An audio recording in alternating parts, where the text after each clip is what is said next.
Hello നമസ്കാരം. ഞാനിവിടെ ഉണ്ടാക്കാൻ പോകുന്നത് ഈസി ആയിട്ട് ഉണ്ടാക്കാൻ പറ്റുന്ന ഒരു അച്ചപ്പമാണ്. ഇത് ഞാൻ പശുവും പാലിലാണ് ഈ അച്ചപ്പം ഉണ്ടാക്കുന്നത്. ഇതെങ്ങനെയാണ് ഉണ്ടാക്കുന്നതെന്ന് നമുക്ക് നോക്കാം. അതിനായിട്ട് ഞാൻ 150 ml അളവിലുള്ള ഗ്ലാസ്സിൽ 3 ഗ്ലാസ് പച്ചരി എടുത്തിട്ടുണ്ട്. ഇവിടെ ഞാൻ എടുത്തിരിക്കുന്നത് ദോശ റൈസാണ്. ഏത് പച്ചരി ആയാലും കുഴപ്പമില്ല. ഇത് നമുക്ക് നല്ലതുപോലെ ഒന്ന് കഴുകിയതിന് ശേഷം 6 മണിക്കൂറോളം വെള്ളത്തിൽ കുതിർത്ത് വെക്കാം. ഞാനിത് ഇവിടെ കുതിരാൻ വെച്ചിട്ടുണ്ട്. അതുപോലെ തന്നെ ഞാൻ അച്ചെടുത്ത് കഴുകി ഉണക്കിയിട്ട് ഇതിൽ നല്ലതുപോലെ ഓയിലൊന്ന് സ്പ്രെഡ് ചെയ്ത് കൊടുത്തിട്ടുണ്ട്. 6 മണിക്കൂറിന് ശേഷം ഞാൻ ആദ്യം ചെയ്യുന്നത് എണ്ണ ചൂടാക്കാൻ വെക്കുവാണ്. ഇതുപോലൊരു കടായിൽ എണ്ണ ഒഴിച്ചിട്ട് അച്ചും കൂടി ചൂടാകാൻ വെച്ചിട്ടുണ്ട്. ഇനി നമുക്ക് അരി അരച്ചെടുക്കണം. അപ്പം ഞാൻ അരി എടുത്തിട്ടുണ്ട്. പിന്നെ 2 മുട്ടയാണ് എടുത്തിട്ടുള്ളത്. 1/2 കിലോ അരിക്ക് 2 മുട്ട, 1 ടേബിൾ സ്പൂൺ എള്ള് എടുത്തിട്ടുണ്ട്, കുറച്ച് പാലെടുത്തിട്ടുണ്ട്, പിന്നെ കുറച്ച് പഞ്ചസാര എടുത്തിട്ടുണ്ട്. ഇനി നമ്മൾ ആ കുതിർത്ത് വെച്ചിരിക്കുന്ന അരി ഒരു അരിപ്പയിൽ വെച്ചിട്ടൊന്ന് അരിച്ചെടുക്കണം. വെള്ളം കളഞ്ഞെടുക്കുക. ഇത് നമുക്ക് മിക്സിയുടെ ജാറിലേക്ക് പകുതിയായിട്ടാണ് ഞാൻ അരച്ചെടുക്കുന്നത്. ഇതിട്ട് കൊടുക്കാം. പകുതി അരി ഇട്ട് കൊടുത്തിട്ടുണ്ട്. പിന്നെ ഞാനിതിലേക്ക് 1 മുട്ടയും കൂടെ ചേർക്കുവാണ്. പിന്നെ കുറച്ച് പഞ്ചസാരയും കൂടെ ചേർത്ത് കൊടുക്കാം. ഇവിടെ ഞാൻ 3 ടേബിൾ സ്പൂൺ ഇട്ട് കൊടുക്കുന്നുണ്ട്. ലാസ്റ്റിൽ ഞാൻ ഈ പഞ്ചസാരയുടെ പാലിൻ്റെയൊക്കെ അളവ് പറഞ്ഞു തരാം. കുറച്ച് പാലോടെ ചേർത്ത് കൊടുക്കുക. ആദ്യം നമുക്ക് ചെറുതായിട്ടൊന്ന് അരച്ച് നോക്കുക. വെള്ളം കുറവാണെങ്കിൽ കുറച്ചുകൂടെ പാൽ ചേർത്ത് അരച്ചെടുക്കാം. ഇവിടെ ഞാൻ അരച്ചെടുത്തിട്ടുണ്ട്. ഇടയ്ക്ക് ഞാൻ കുറച്ച് പാലൂടെ ഒഴിച്ച് കൊടുത്തിട്ടുണ്ടായിരുന്നു. ഇപ്പം നമ്മൾ അരയ്ക്കുമ്പോൾ കംപ്ലീറ്റ് പേസ്റ്റായിട്ട് അരയ്ക്കേണ്ട, കുറച്ച് തരിയായിട്ടാണ് ഞാൻ അരച്ചെടുക്കുന്നത്. ഇതുപോലെ തന്നെ നമുക്ക് ബാക്കിയുള്ള അരിയും കൂടെ അരച്ചെടുക്കണം. പകുതി ബാക്കിയുള്ള അരി ഇട്ടിട്ടുണ്ട്. അതിലേക്ക് 2ാമത്തെ മുട്ടയും കൂടെ പൊട്ടിച്ചൊഴിക്കുകയാണ്.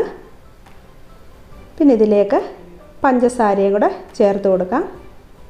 ആദ്യം നമുക്ക് കുറച്ച് പഞ്ചസാര ചേർത്ത് കൊടുക്കാം. നമ്മൾ മാവ് നോക്കുന്നുണ്ടെങ്കിൽ കുറവാണെന്ന് നോക്കിയാൽ അച്ചപ്പം ചുട്ട് കഴിയുമ്പോൾ കറക്റ്റായിട്ട് നമുക്ക് പഞ്ചസാര ആയിരിക്കും. ഇപ്പോൾ ഒരു മീഡിയം മധുരത്തിലാണ് ഞാനിത് എടുക്കുന്നത്. ഇതും കൂടെ ഒന്ന് അരച്ചെടുക്കാം. ഇപ്പം ഞാൻ മാവെല്ലാം അരച്ചെടുത്തിട്ടുണ്ട്. ഇതിലേക്ക് 1 പിഞ്ച് ഉപ്പൂടെ ചേർത്ത് കൊടുക്കുവാണ്. പിന്നെ ഞാൻ ചേർക്കുന്നത് 1 ടേബിൾ സ്പൂണോളം എള്ള്, കറുത്ത എള്ളാണ് ചേർത്ത് കൊടുക്കുന്നത്. ഇതൊന്ന് മിക്സ് ചെയ്ത് കൊടുക്കാം നമുക്ക്. ഇപ്പം നമ്മൾ മധുരമൊക്കെ ഒന്ന് നോക്കണം. പിന്നെ ഞാൻ 1/4 ടീസ്പൂൺ ബേക്കിംഗ് സോഡ ചേർക്കുന്നുണ്ട്. ഇത് തികച്ചും ഓപ്ഷണലാണ്. ഒരുപാട് ക്രിസ്പി ആയിട്ട് വേണമെങ്കിൽ നിങ്ങളിത് അവോയ്ഡ് ചെയ്യുക. അപ്പോൾ എനിക്ക് കുറച്ച് ക്രിസ്പി മതി, അപ്പോൾ അതുകൊണ്ട് ഞാൻ ഇത് ചേർക്കുന്നത്. ഇപ്പം ഞാൻ ഇവിടെ ചേർത്തിട്ടുള്ളത് ആകെ ഇത്രയും ഇൻഗ്രീഡിയൻസ് ആണ്. ഇത് ഞാൻ സോഡാപ്പൊടി ചേർത്തിട്ട് 10 മിനിറ്റ് വെച്ചിട്ടുണ്ടായിരുന്നു. ഇനി നമുക്കിത് അച്ചപ്പം ചുട്ടെടുക്കാം. ഇപ്പം നമുക്ക് എണ്ണ ചൂടായിട്ടുണ്ടോ എന്ന് നമുക്ക് നോക്കാം. അതിനായിട്ട് ഞാൻ 1 ഡ്രോപ്പ് അരച്ച മാവിൽ നിന്നൊന്ന് ഇട്ട് നോക്കും. അപ്പോൾ ഇതുപോലെ ആ മാവ് പൊങ്ങി വരുവാണെങ്കിൽ എണ്ണ ചൂടായിട്ടുണ്ടെന്നാണ് അർത്ഥം. അപ്പോൾ ഇനി നമുക്ക് അച്ചപ്പം ചുട്ടെടുക്കാം. അതിനായിട്ട് അച്ച് നല്ലതുപോലെ ചൂടായിട്ടുണ്ടാവണം, എങ്കിലേ അച്ചപ്പം ഇതിൽ പിടിക്കുകയുള്ളൂ, മാവ് ഇതിൽ പിടിക്കുകയുള്ളൂ. അപ്പോൾ ഈ മാവ് മുക്കുമ്പോൾ ശ്രദ്ധിക്കുക, ഇത് ഫുള്ള് മുക്കാൻ പാടില്ല. ഹാഫായിട്ട് ആ മാവിലേക്ക് മുക്കുക അച്ച്. അതിനുശേഷം നമുക്കിത് എണ്ണയിലേക്ക് ഇട്ട് കൊടുക്കണം. ഇത് നല്ലതുപോലെ ഒരു മീഡിയം ഫ്ലെയിമിൽ വെച്ച് ഇപ്പോൾ ചെയ്യണം. ഒന്ന് ചൂടായി കഴിയുമ്പോഴത്തേന് ഇതൊന്ന് ഷെയ്ക്ക് ചെയ്ത് കൊടുക്കുക. അപ്പോൾ ഈ അച്ചപ്പം ഈ അച്ചിൽ നിന്ന് ഇളകി വരും. അച്ച് ചൂടായിട്ടുണ്ടെങ്കിൽ മാത്രമേ ഇതുപോലെ ഇളകി കിട്ടുകയുള്ളൂ. ഇത് ഇളകി കിട്ടിയില്ലെങ്കിൽ അച്ച് ചൂടല്ലെന്നർത്ഥം. എണ്ണ ചൂടായതുകൊണ്ട് ഉടൻ തന്നെ ഇത് അച്ചപ്പം തിരിച്ചിട്ട് കൊടുക്കുക.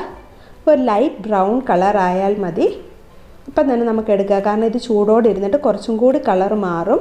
അപ്പോൾ ഈ ഒരു ലൈറ്റ് ബ്രൗൺ ആകുമ്പോൾ തന്നെ നമുക്ക് ഇത് എടുക്കണം.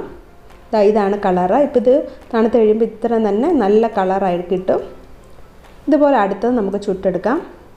അച്ച് പകുതി മുക്കിയെടുത്തിട്ട് ഇത് എണ്ണയിലേക്ക് ഇടുക. അതുപോലെ തന്നെ നമ്മൾ ഈ അച്ചപ്പം ഒന്ന് ഇളകി കിട്ടിക്കഴിഞ്ഞതിന് ശേഷം ഈ അച്ച് എണ്ണയിൽ തന്നെ വെക്കുക. അത് ചൂടായിട്ട് വീണ്ടും നമുക്ക് അടുത്ത അച്ചപ്പത്തിൽ മാവിലേക്ക് മുക്കാൻ പാടുള്ളൂ. അപ്പോൾ ഇതുപോലെ ഈ അച്ച് എണ്ണയിൽ തന്നെ ഞാൻ വെക്കും. എന്നിട്ട് ആ അച്ചപ്പം തിരിച്ചിട്ട് കൊടുക്കും.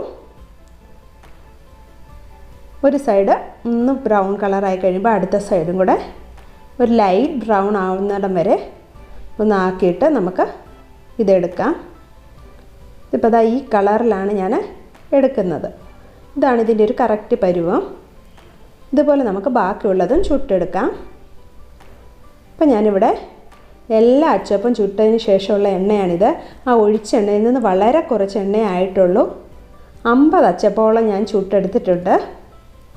അപ്പം നല്ല ഒരു ക്രിസ്പി ആയിട്ടുള്ള അച്ചപ്പമാണ് നമുക്ക് കിട്ടിയിട്ടുള്ളത്.